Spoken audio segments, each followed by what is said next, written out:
Hello, everybody, and welcome to this special introduction to the Masters of International Relations specialization in Global Political Economy. My name is Jonathan London. I'm the coordinator of the program. And to my left is Jane. She's a current student in the program. And today I'm going to provide you with an overview of the program so you understand what it entails and how it's distinctive. And then afterwards, I will, along with Jane, take your questions, and the whole process will take about 50 minutes. So thanks very much for joining us. And I'd like to start by showing you this image, which of course is familiar. It's beautiful. And one of the things that it reminds us is that all of the social institutions, all of the features of the world economy that we're interested in exploring in the specialization in global political economy, all of the borders that demarcate countries, they're all products of human beings. They are social creations. And this specialization on the world economy is concerned with understanding the history, the development, the dynamics of the contemporary world economy. There's a lot of different ways to think about it. One way is to address it from an elite perspective, to look at what leaders of some of the most powerful countries in the world are doing with respect to the governance of the world economy and their own economies. And of course, we're living in an age of intensifying rivalry among leading powers. We also are living at a time in which the dynamics, geopolitical dynamics of the world economy are shifting. So you have emergent powers from countries such as Brazil and India, China, Russia, of course, now at war in Ukraine, and South Africa, along with other countries, becoming more vocal and active in trying to shape the institutions that govern the world economy.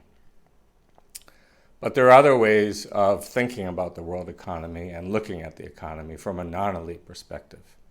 And we need to recall that the vast majority of the world's population do not live in the conditions that we're used to in the rich countries of the global north, but rather are toiling on a daily basis, in this case in a cobalt mine in the Democratic Republic of Congo, digging holes in the earth at great peril to extract the cobalt which goes into the lithium batteries that are in your phones. This is work that involves child labor. It's work that involves major corporations from the world's most powerful economies. And it's an illustration, along with this photo, of a disaster that occurred in Bangladesh a few years back, of how the dynamics of the world economy are shaped by people all over the world. Today we're living in an era, of course, of environmental catastrophe, and people in places like Malawi, who had very little to do with contributions to global warming, are the people who are bearing the brunt of this disaster. Of course, we see it in our own backyards as well. So there are no shortage of issues to address in our study of the world economy. We live in a world in which the total estimated output of the global economy, just in terms of the recorded economic activity, is approaching $100 trillion annually. And that doesn't take into account all of the tremendous effort that's going on a daily basis. For example, the unpaid labor performed by people in households, mostly women, and all other kinds of activities that support the continuous reproduction of the world economy. So the specialization in global political economy explores the world economy and confronts a number of paradoxes that characterize the present period. We live in an age of unprecedented wealth and pervasive insecurity. On the one hand, humanity has achieved a certain mastery of nature, but that's come at a tremendous cost. Indeed, on the one hand, humanity disavows the contributions of nature, treating it as an endless wellspring of resources, but then also regards nature as a sink for the disposal of toxic materials. We live in an age of unprecedented choice. You have an amazing amount of control over your life in particular. You're fortunate in that regard. You can consider investing your time and energy in a master's degree, for example. But we also face constraints. We live in an age of scientific knowledge and breakthroughs and profound uncertainty, which have been aggravated recently by the growing political instability and indeed the tensions that we observe between the world economy that is dominated by elite interests and the promise of political participation, for example, through democratic institutions. So welcome to our program in global political economy. We are distinctive. We are the first and only masters of our kind in the Netherlands and Europe, in the sense that we adopt a explicitly multidisciplinary approach. So we're not simply or even mainly approaching the world economy from the standpoint of neoclassical economics. We're looking at it from the vantage point of other disciplines such as politics, sociology, anthropology, and even humanities disciplines.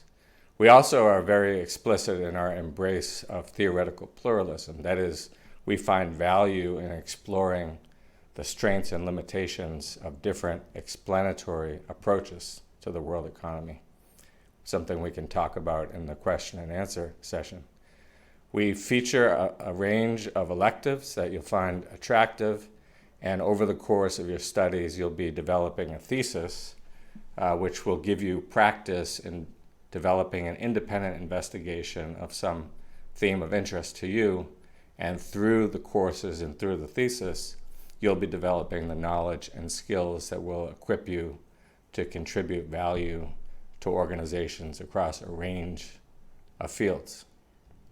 Another thing that we really pride ourselves here at in Leiden at the Global Political Economy specialization is our attention to bringing in diverse geographical and social standpoints. In other words, we're not simply looking at the world economy from the position of, for example, business folks in the rich countries, but also looking at it from the standpoint of people of diverse social positionalities in many different parts of the world. And so these are some of the features of our master's program that distinguish us from most other masters in Europe. It's an exciting program, and I'm sure that you're going to find it interesting in this regard. So what we're going to do is provide you with a cutting-edge understanding of the world economy. We're going to look across multiple themes. Some of the themes that we address, for example, include global value chains, which address how industries, take for example, smartphones are organized across countries and what that entails. We'll be also looking at certain backstage aspects of the world economy. What do I mean by that? I mean that the world economy, in addition to having this front stage aspect of trade and financial flows across borders, also has a range of other key conditions upon which it depends, including political conditions, including the way unpaid labor, a lot of it performed by women, is a key part of the world economy, social policies, which are necessary in the contemporary world for supporting the reproduction of any economy. And furthermore, this is not an exercise in abstract thinking or textbook reading. We are interested in developing your ability to engage with key contemporary policy debates and to contribute to those debates through independent research. Just to give you an example, one of the interesting debates that goes on these days has to do with global inequality. We know, for example, that in the last 20 or 30 years, there has been a reduction in global inequality if and only if we include all of the world's population in a single calculation. We also know that within countries, and these darker shaded countries show you countries that have especially high rates of inequality. Look, for example, at South Africa and Brazil, who have among the most intense levels of inequality.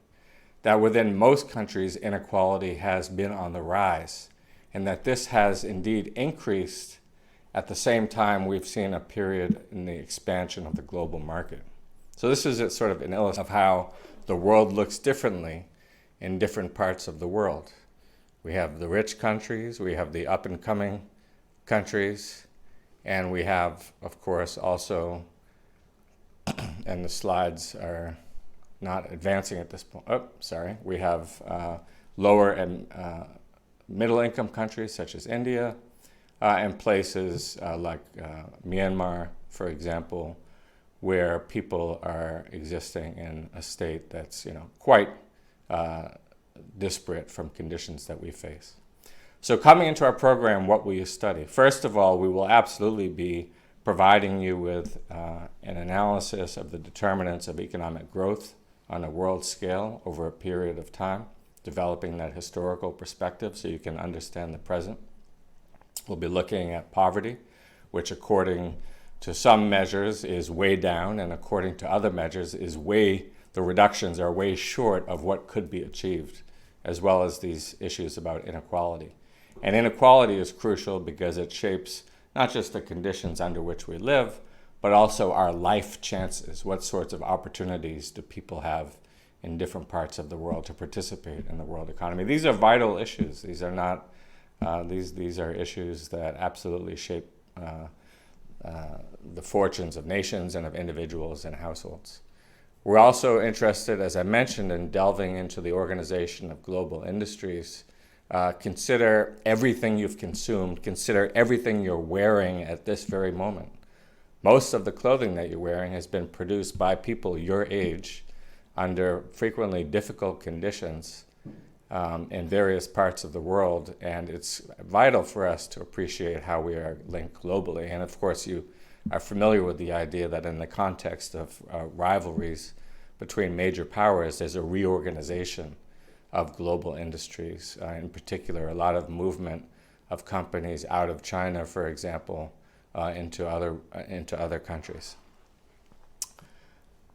We also want to appreciate how the world economy is affecting our lives in terms of social reproduction. I mentioned, for example, the role of unpaid work that takes place in the household and social policy. My own research has been exploring education systems performance. Did you know that there's been tremendous progress in getting children into school around the world, but very little progress, indeed education systems are performing very poorly in getting students to learn, so that the average 7-year-old in Kenya, for example, cannot read a single word, and a middle school student in India cannot read a single sentence. These are huge problems, and it's an example of a social policy theme that you could study. Another could be an exploration of the transformation of higher education in Europe and North America, to take a quite different angle on higher education.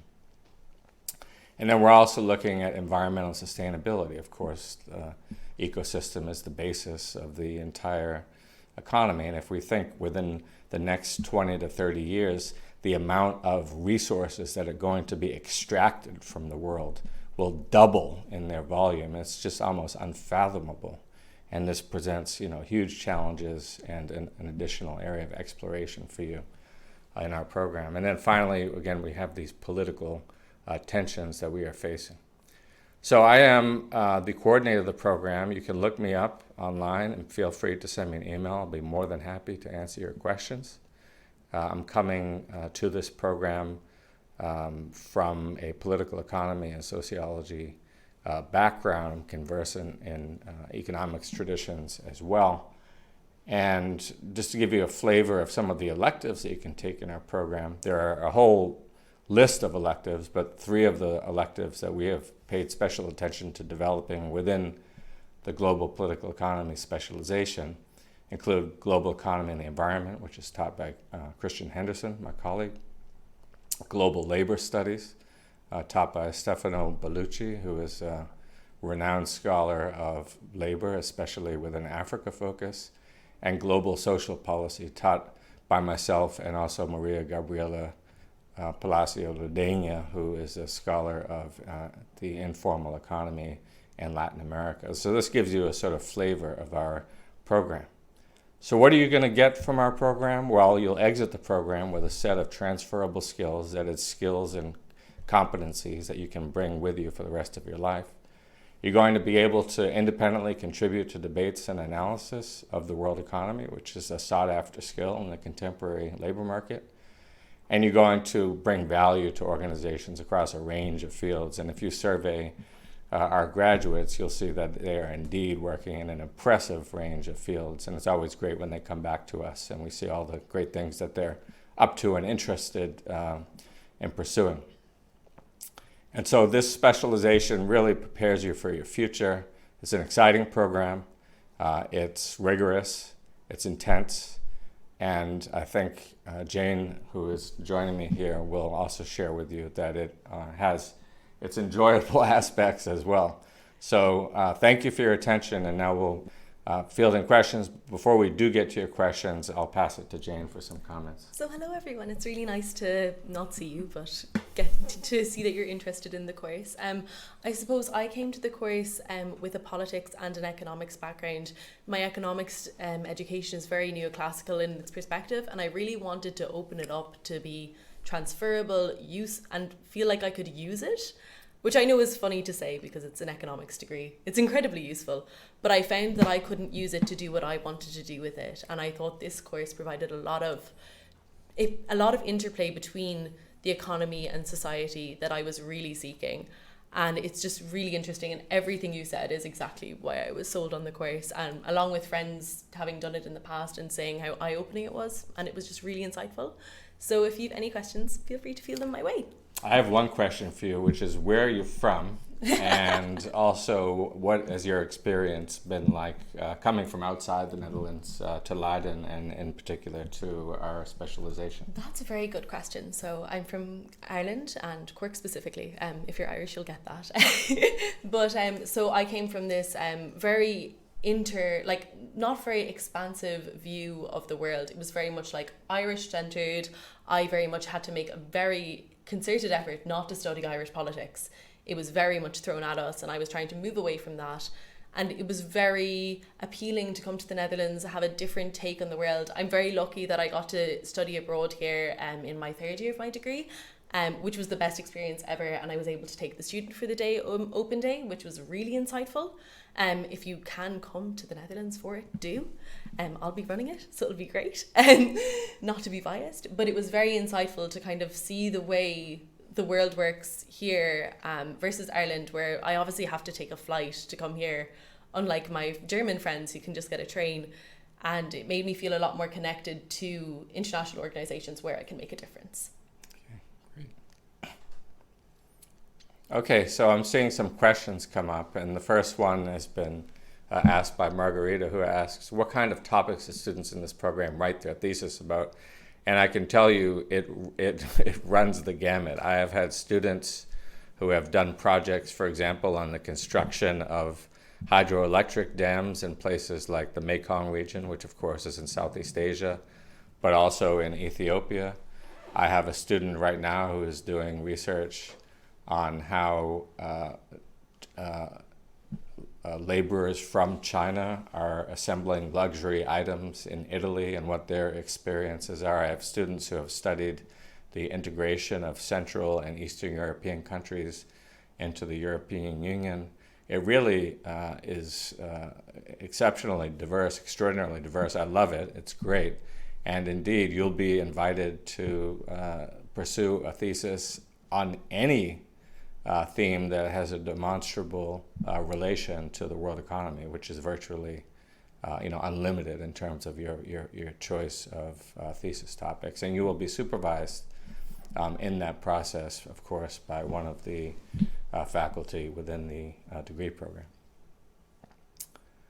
I see Mara has a question. Jane, perhaps you could read the question and we can address it together. So Mara is asking if, as a security studies student at Leiden, would it be required to write an essay for the admission process, or some of my courses be considered equivalent to the 30 ECTS? I'm not too sure on this, as I didn't really study here. I mean, the first answer is to direct all technical questions of this sort to Janneke Walstra, who is the administrator of the program. She had a session before this one. We do encourage you to, in your applications, take special care to explain your reasons for wanting to take this degree program. So I think it's important for all of you to ask yourself why you're interested in it, but certainly to really treat your application like you're writing a letter directly to me, assuming that you meet your requirements and you come from a social sciences background or related field. I'm more than happy to sit down with your application, as I will, and it's your opportunity to communicate with me. So give the questions about credits to Yannicka and give your statement about why you want to do this program to me. Okay, Yumin asks, is this master suitable if you want to pursue a job in an embassy or become a diplomat? Also, is an internship outside Europe possible? Well, it's certainly the case that many of our students have gone into the field of government and diplomacy, and I can think of 3 or 4 examples right off the top of my students who have been interested not only in working, for example, in the diplomatic corps of the Netherlands, but from other countries, for other countries as well. So that's absolutely an appropriate direction and career trajectory for you. And internships are possible, and if you do it overseas, that's certainly something that is permissible, and you'd simply need to work with the internship coordinator to facilitate that process. And many of our students do internships, and it can be quite useful. Of course, it will extend the duration of your degree program, but that's perfectly fine. It's worth it, since internships can be especially enriching. And I will add that we go the extra mile to help you find internships that are not about photocopying or making coffee, or copies for that matter, but substantive engagement with organizations that are doing hands-on work. Okay. I see there's a question for me here. Did I have relevant work experience prior to starting this master's? I suppose I'll field this out to you afterwards to see if it's important. But first of all, I didn't really. I am a dental practice manager as like my part-time job during the summers. But I also got very involved in college societies when I was in university. And I was very active in our Europa Society in my home university where in Cork. And held a lot of events with MEPs and stuff, which I included in my letter. And did I include anything else? Oh, and I was also a very active participant of our peer support network in Cork, which kind of connects younger students with older students to keep them in college for longer. Okay, and Anastasia, who asked this question, I can tell you that there's no right answer to this question. I think that having work experience can have benefit in that you'll have a better sense of the practical aspects of the world that students who have been in school since 4 years old will perhaps lack by comparison. On the other hand, this is a very brief master's, and so you have the opportunity to continue your studies, get it done, and then go out into the field and come back. So whatever you're comfortable with, this, we don't presuppose any practical experience.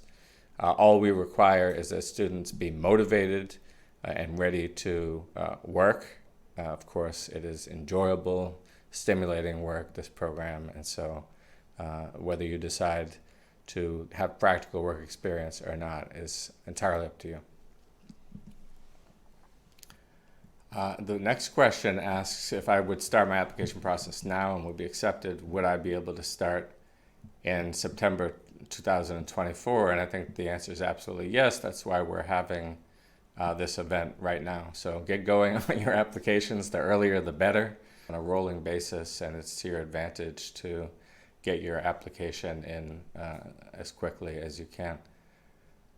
Is it mandatory to have completed a BA honors program? No, it's mandatory to have completed a BA program in a relevant field and to have had a grade point average that's in the equivalent range of a 7 on the Dutch scale. If you have those things, you're all set. Well, I can answer this question as well, which is coming from Sophie, and she's asking about the balance between Dutch students and non-Dutch. It's basically about 50-50. One of the things that has changed post-COVID, I think this is across Europe, is that there has been a decline in students from beyond the the European area. This is something that we're attending to, but in terms of the mix of students in class, it's for the moment primarily Europe, but it is a mix of 50-50, so you can look forward to that, and that's actually a really enjoyable aspect of the program. Okay, another question from Isabel. If you start in February 2024, would you write your thesis in the first February or the second semester? You would basically be doing it in the fall of 2024 with an aim of completing it either in late 2024 or sometime in early 2025. So that answers that question. One of the things that I'd just like to pause and sort of address for the moment before moving on to the next question is that, you know, in our courses, we are not primarily engaged in lecture mode. What we do is assign a range of readings and have more of a seminar style. The courses are small in terms of the number of students. We're talking 15 or 20 students. And you spend time engaging with the materials, and we come back and have lively discussions. Okay, Jane, perhaps you could address this next question first, and then I'll come in following you. Absolutely. So Mariska is asking about the balance of IOR and economics and about calculations and things. I would say there's very little traditional economics. It's more no tests, exams, econometrics is done with stats. Unless you want to do a stats-based thesis, I don't think you have to use them at all, which makes my education slightly redundant, but not bad. Still, if you come from an economics background, I would say you're still more than applicable, and I think it broadens you out even more.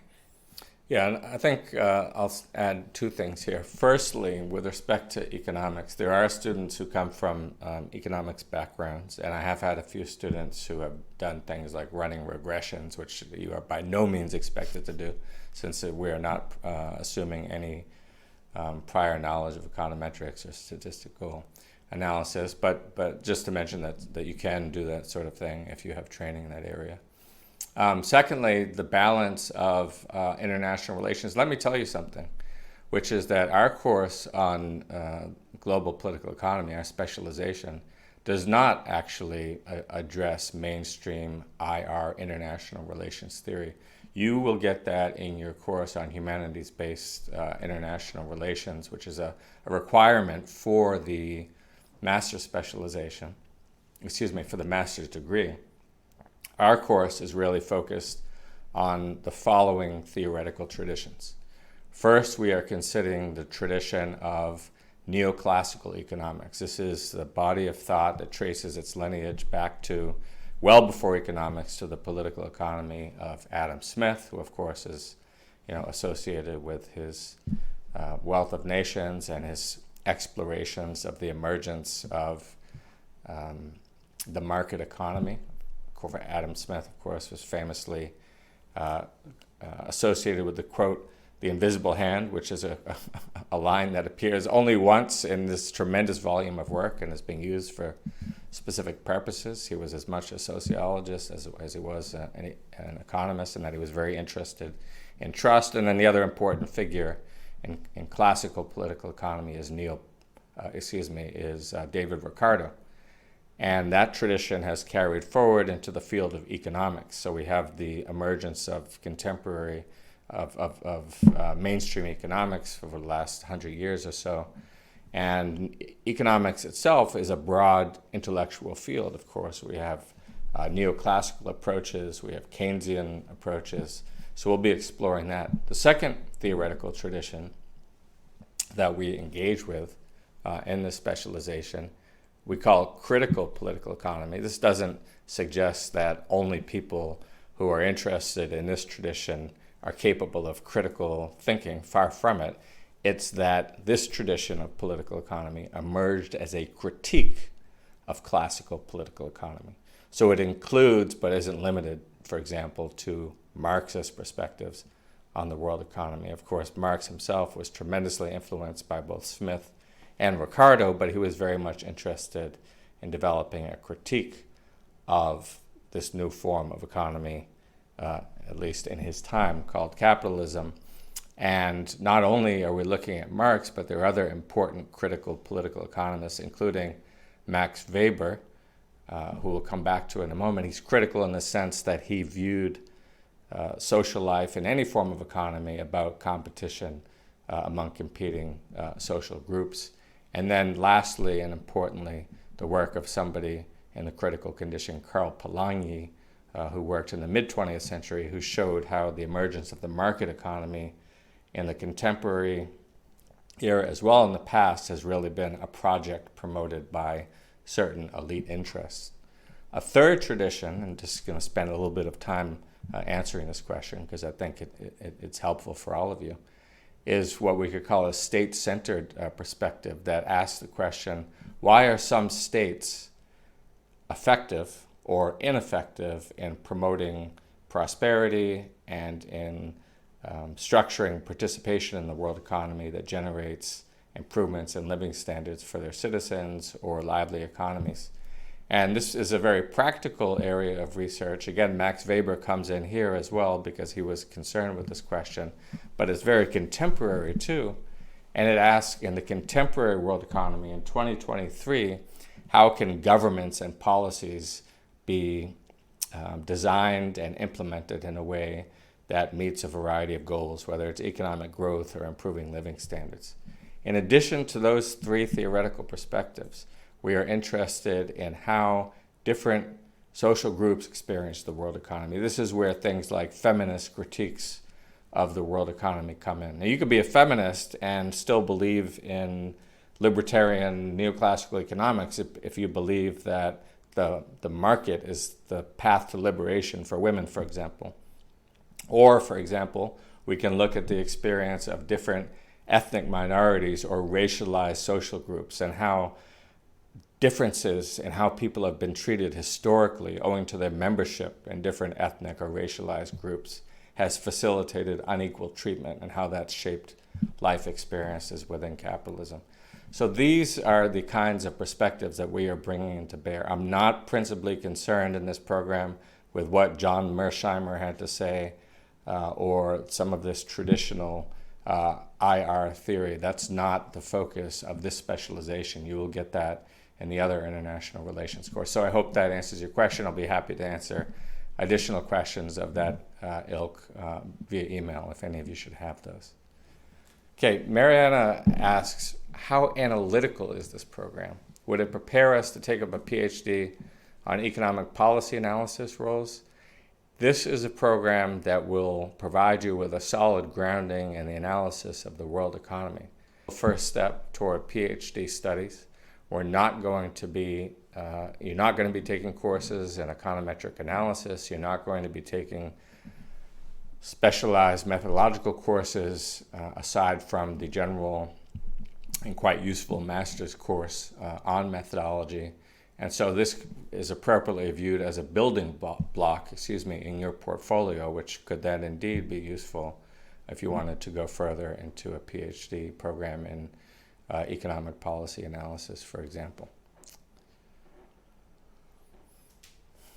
Okay, so the next question concerns how the policy is structured. And one of the aspects of the program that we have is the core course. And Jane, I know, is taking that right now.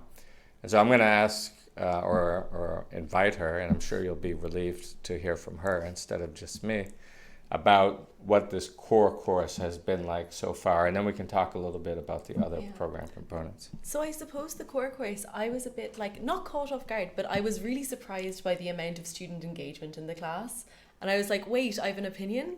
And it kind of catches you off guard. I think this week I finally kind of grounded myself in they care what I have to say, which is really nice and really enlightening. But it is a lot of work to prepare for, but it gets you really thinking. I find the readings fascinating, and I get this perspective. And my friend and I literally just before this were chatting and got very passionate about our readings with one another, which sounds really nerdy, but you do get really into... How passionate? Did you come to blows? Or? Oh, no. Just criticizing and analyzing, which is the whole point, I think. So yeah. I'm looking forward to our discussion next week now, but it's quite... And you get to hear everyone else's perspective, which I quite like. Or if you don't like their perspective, you're allowed to say it. And one of the things that I would emphasize is that it's actually, although we all have our views, it's really not about your own opinion. That you'll always have that, and opinions certainly come into play when you are sharing how you feel about a particular issue. But one of the key things we really want you to be able to do is develop the ability, the capability of examining any given issue or theme in the world economy from a variety of different analytical perspectives. And I'll give you a very concrete example of this. Imagine a Rubik's Cube, okay? We won't even imagine the little individual squares on a Rubik's Cube. But if you have a cube and it has 6 sides, last time I checked, we can look at any issue from at least 6 different perspectives, right? And so if we think only about perspectives on globalization, that is the expansion of the world market, and this is something that we've considered in the course, we see that on any given theme, we could look at it from at least 6 different distinct perspectives. And that's not even talking about how people from different geographical or gender groups or ethnic groups around the world will look at it, right? And so we want to allow you and encourage you to gain practice in this sort of intellectual ability. And it does, as you say, lead to quite spirited and I think useful discussions. Somebody has asked, can I apply for a program if I graduated with a Bachelor of Pharmacy as an international student? I think the first answer would be that it would be difficult, but the second answer would be send me an email. I have had student backgrounds, and if you can demonstrate that you have a specific kind of experience, then we'll consider all applicants. I had somebody who was coming from an art history background and was interested in the global tourism industry, which is a massively important industry. Pharmacy, of course, is a hugely important global industry. And so I can't promise anything, but I can promise you that we're interested in a diverse student body in terms of their background, so please do communicate with me individually. Line asks, where do graduates generally end up working later on? Is it mostly within the research field, the public sector, or within the private sector? It's all of the above, Line. And I can promise you that if you look, and we can facilitate this as well, we can provide you with an overview of where our graduates end up, and you'll see that they're distributed across all of these fields. And I have, specific students who I'm still in touch with who are working in all of these different fields. So.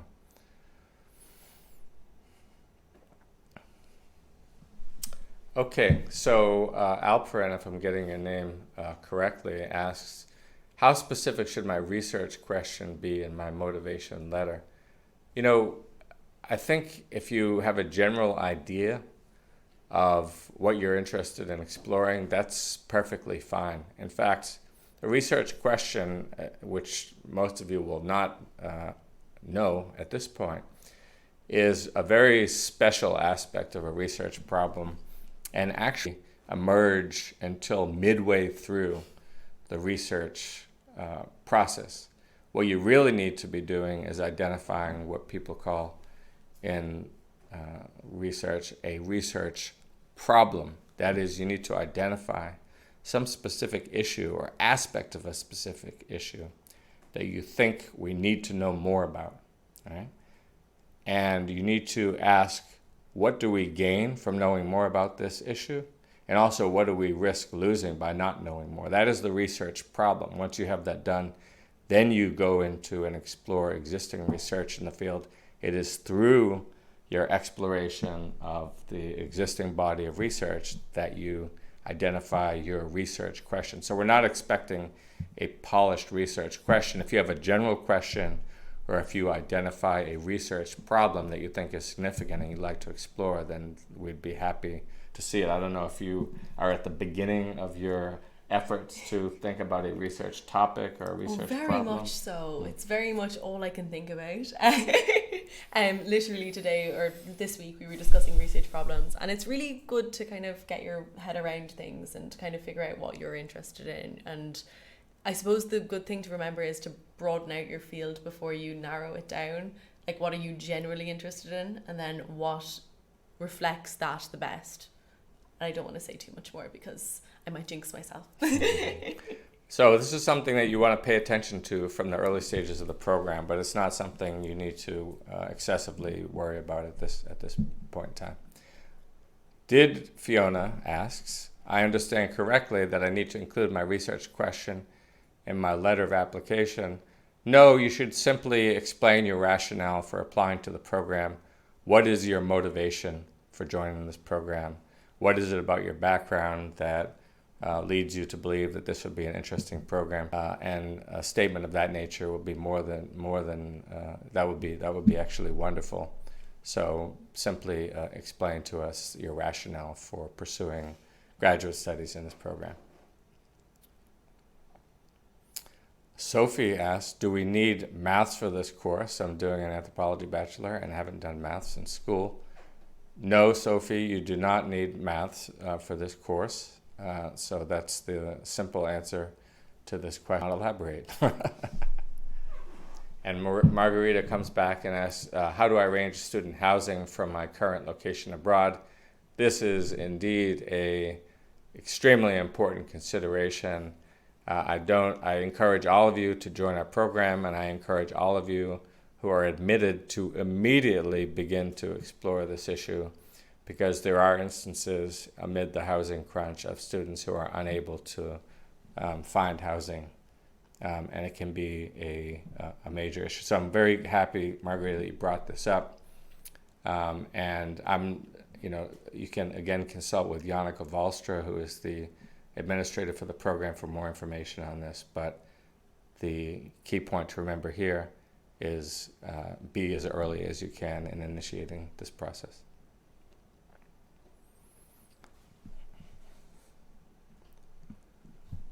Okay, now we have a question that asks whether it's possible to continue studying for a PhD after completing the master's.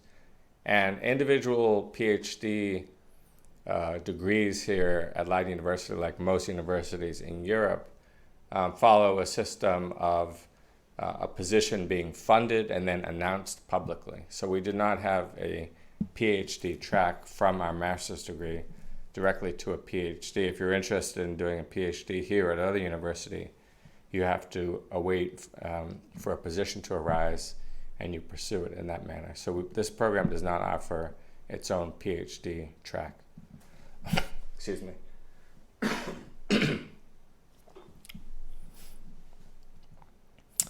Okay, Mariana asks, will we follow courses on heterodox economic theories and degrowth? This is a really interesting area of contemporary debate on the world economy. A lot of people are very concerned that by pursuing growth, and they even argue that capital is growth addicted, in the sense that economic expansion and the endless accumulation of capital is a necessary condition for profits, and profits being the purpose of capitalism puts us on a path of an ever-expanding world economy that is, just unsustainable. And so one of the positions that it's emerged in contemporary policy and economic debates is this idea of degrowth, and it's contentious because people disagree with it. One of the people associated with this field is somebody named Kate Raworth, who's at University of Oxford. And what she argues is that perhaps we should consider the need for something like degrowth, but she counsels growth agnosticism. What does that mean? That means that we should be agnostic. We should not necessarily assume that more is better, and we should instead consider policies that perhaps can generate employment and improve livelihoods, but do so within the limits of what is sustainable. And so this is an area of interest that we do address both within the core course, but also, for example, this elective on global economy and the environment. And so thank you for that question. Do you have any comment on this? Not really, but like in the first week, we were already looking at Kate Raworth, who I'm a big fan of. So it was very nice to see. That's kind of thematic of the whole core course, I would think. Yeah. It's very, very much related to it. Yeah. Is the application for this master's program on a rolling basis? Yes, in the sense that we encourage you to get your application in earlier, and we will absolutely begin to review the applications once they come in. So don't hesitate to apply, and it's in your interest to do so. So I don't know if there are any other questions, but as I mentioned from the outset, firstly, our specialization in global political economy is distinctive. It's exciting, it's rigorous, and it allows you to approach the study of the world economy from multiple perspectives. This is something that sets our program apart. I've been coordinating the program for 8 years now, and I've very much enjoyed watching the program develop and seeing cohort after cohort of our graduates go out into the world into very interesting fields. I think Jane would agree that it's a stimulating program and one that's enjoyable for students. You can start applying as soon as the application window opens, which I think is very soon. But I just want to welcome all of you into the program, and by all means, please do send me an email if you have any questions. I think we'll wrap it up here. Jane, I really appreciate you joining me, and all of you, 60 of you today, and many more of you to view this later. Thanks very much for your interest, and we really do hope to see you here in our program at Leiden University. Have a nice day, everyone. Bye.